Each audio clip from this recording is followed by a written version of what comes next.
The first case reported on July 1st, a woman who recently traveled to Texas and days after returning to Guam displayed flu-like symptoms. Her case was later confirmed as being H1N1 and was placed in isolation. 3 others, including the woman's child, an 11-year-old niece, and a family friend who also lives in the same household, were all placed in isolation with flu-like symptoms as well. The 11-year-old treated with the antiviral Tamiflu.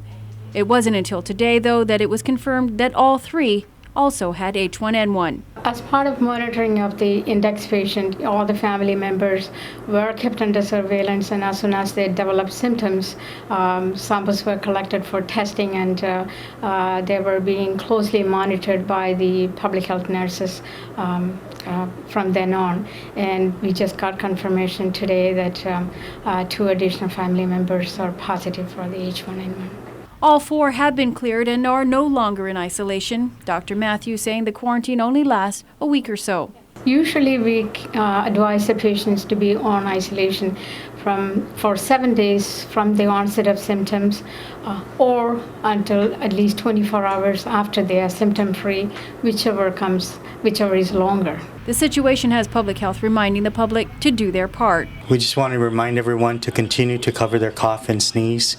Remember, when they go out in the public, tendency is to cover our cough and sneeze with our hands. Use tissue, discard the tissue afterwards.